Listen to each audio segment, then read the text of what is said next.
자, 3월 17일 금요일입니다. 마태복음 21장 33절로 46절. 다른 한 비유를 들으라. 한 집 주인이 포도원을 만들어 산 울타리로 두르고 거기에 집자하는 틀을 만들고 망대를 짓고 농부들에게 새로 주고 타국에 갔더니 열매 거둘 때가 가까우매 그 열매를 받으려고 자기 종들을 농부들에게 보내니 농부들이 종들을 잡아 하나는 심히 때리고 하나는 죽이고 하나는 돌로 쳤거늘 다시 다른 종들을 처음보다 많이 보내니 그들에게도 그렇게 하였는지라. 후에 자기 아들을 보내며 이르되 그들이 내 아들은 존대하리라 하였더니 농부들이 그 아들을 보고 서로 말하되 이는 상속자니 자 죽이고 그의 유산을 차지하자 하고 이에 잡아 포도원 밖에 내쫓아 죽였느니라. 그러면 포도원 주인이 올 때 그 농부들을 어떻게 하겠느냐? 그들이 말하되 그 악한 자들을 진멸하고 포도원은 제때에 열매를 바칠 만한 다른 농부들에게 새로 줄지니이다. 예수께서 이르시되 너희가 성경에 건축자들이 버린 돌이 모퉁이의 머릿돌이 되었나니 이것은 주로 말미암아 된 것이요 우리 눈에 기이하도다 함을 읽어본 일이 없느냐. 그러므로 내가 너희에게 이르노니 하나님의 나라를 너희는 빼앗기고 그 나라의 열매 맺는 백성이 받으리라. 이 돌 위에 떨어지는 자는 깨지겠고 이 돌이 사람 위에 떨어지면 그를 가루로 만들어 흩으리라 하시니 대제사장들과 바리새인들이 예수의 비유를 듣고 자기들을 가리켜 말씀하심인 줄 알고 잡고자 하나 무리를 무서워하니 이는 그들이 예수를 선지자로 알미었더라. 포도원 종들의 반란.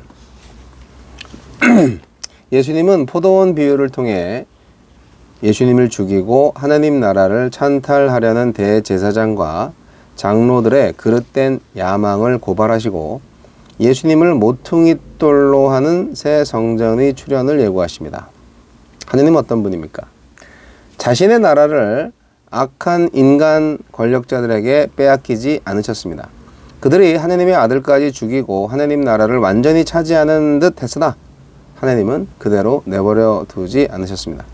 건축자들이 버린 돌이 하나님으로 말미암아 모퉁이의 머릿돌이 되는 기이한 일이 일어났다는 말씀처럼 시편 118편 22절 23절 죽어서 옛 성전 바깥으로 버려진 예수님을 다시 일으키시고 예수님을 모퉁이돌로 하는 새 성전 공동체인 교회를 세우셨습니다. 예수님에게로 나오는 이들은 누구든지 함께 성전으로 지어져 가겠지만 예수님을 반대하는 이들에게는 심판이 있을 것입니다. 우리에게 주시는 교훈은 무엇입니까? 예수님의 비유에서 포도원은 하나님의 나라인 이스라엘을 비유하고요. 포도원 주인은 하나님을 비유하고 농부들은 하나님이 세우신 이스라엘의 지도자들을 비유하고 아들은 예수님을 상징합니다. 예수님은 이 비유를 통해서 하나님 나라를 찬탈하여 자기 배만 불리는 이스라엘 지도자들을 고발하셨습니다. 그들은 스스로 왕노릇 하려고 하나님이 보내신 예언자들을 죽였고 하나님의 아들이신 예수님까지 죽일 사람들이었습니다. 교회의 주인은 오직 하나님이십니다. 아멘. 우리는 모두 하나님 나라의 청지기일 뿐 그 누구도 주인이 될 수 없습니다. 그러니 공동체에서 지도력을 발휘하는 사람일수록 주인이 되고 싶은 마음, 공동체를 내 마음대로 주무르고 싶은 욕망을 경계해야 합니다. 대제사장과 장로들은 예수님의 비유를 들으면서 농부들의 악함을 알았고 그들이 처할 비참한 운명도 분명히 예견했습니다.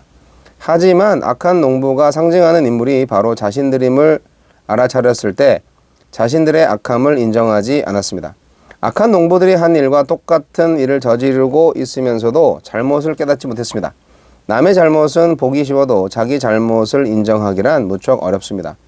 위선의 가면을 벗은 단순하고 투명한 그리스도인이 되려면 비판보다 반성에 힘써야 하고 자신을 객관적으로 보려는 노력을 쉬지 말아야 합니다. 주여, 하느님의 청지기로서 겸손하고 충성스럽게 하나님 나라 공동체를 섬기게 하소서. 오늘 좀 무서운 말씀. 네, 무서운 말씀이죠. 근데 이것이 사실로 일어났습니다. 또 포도원 얘기가 나오네요. 하면 포도원이 이스라엘을 상징하기 때문에 예수님이 즐겨서 비유로 사용하셨습니다. 유대교는 실패했어요. 그래서 그 유대교를 대체하는 대상으로 예수님은 교회를 암시하고 계신 겁니다. 그러면서 하나님 나라의 연속성을 강조하신 거죠. 구약에서 포도원은 이스라엘을 상징한다고 말씀드렸죠. 이스라엘을 향한 하나님의 기대를 포도원과 그 주인의 관계로 노래한 성경이 있어요. 이사야서 5장 1절에서 7절까지 내용이 그 포도원의 노래입니다. 그러니까 이 비유를 딱 들으면 유대인들은 금방 알아채는 거죠.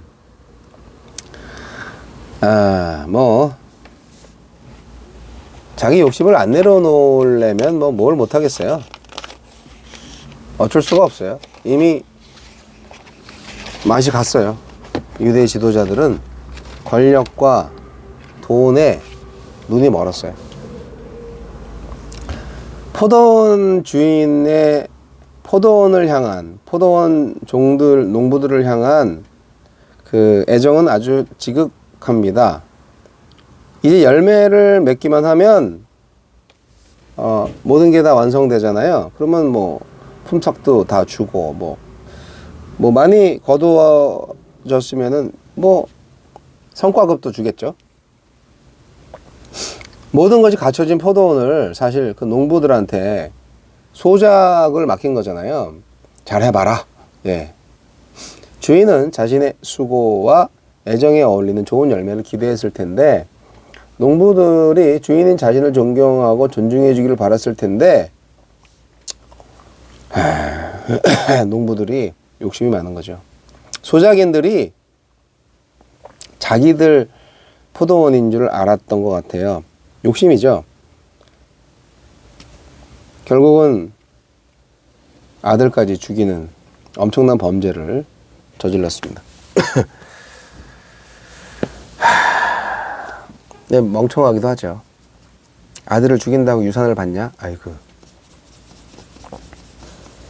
그래도 아들을 죽이기 전까지는 주인이 농부들에 대해서 좀 참은 것 같아요.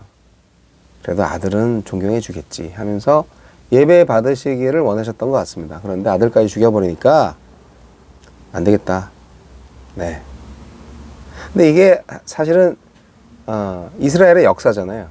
수많은 선지자들을 정말 1000년 동안 보내지 않았나요? 이스라엘한테. 그런데 선지자들 구약으로 따지면 4000년 동안 보냈겠죠. 여하튼 유대교 지도자들은 결국 종말을 맞는 그런 행동을 했습니다. 하나님의 사랑은요, 무조건적인 사랑이 아니에요. 또 기계적인 사랑도 아니에요. 은혜를 거절한 자들은 은혜를 받을 수가 없어요. 하나님의 인내에도 끝이 있어요. 하나님의 선택이 조건 없는 안전을 보장하지 않습니다. 주님은 우리의 혈통보다 열매를 원하십니다. 이스라엘 사람들, 그 당시 예수 시대의 유대인들은 자기들이 선민이라고 그렇게 계속 믿었던 것 같아요. 예수님 오늘 분명히 말씀하셨습니다. 너희는 하나님의 나라를 뺏긴다. 하나님의 나라를 가지는 백성들은 그 나라의 열매 맺는 백성이 가지게 될 거야. 그렇게 말씀하십니다. 예수님도 그렇게 당했죠. 예언대로 됩니다. 건축자가 버린 돌처럼 예수님도 버림받죠. 예언하신 거예요. 그런데 그 돌이 모퉁이의 머릿돌이 되듯이 예수님도 부활하셔서 참 성전, 참 나라, 참 이스라엘을 세우실 것입니다. 종교 지도자들이 이 말씀을 못 알아들었을 리가 없어요. 다 알아들었는데 이 말씀을 들으면은 깨달음을 얻고 회개를 하면서 예수님을 영접했어야죠. 그런데 그렇지 않고 결국 그 조상들처럼, 그 선지자들을 죽였던 조상들처럼 예수님도 잡아서 죽이려고 대들었다가 이 군중들이 이거 안 되겠네. 예. 예수님이 인기가 있었기 때문에 그래서 쉽게 못 건드린 것뿐이에요. 말씀을 이해하지 못해서 예수님을 거절한 게 아니고 잘 이해했기 때문에 거절한 거예요. 머리로 아는 게 아니라 몸으로, 마음으로 순종하는 것이 구원받는 믿음입니다. 저와 여러분에게 진정 구원받는 믿음이 있을까요?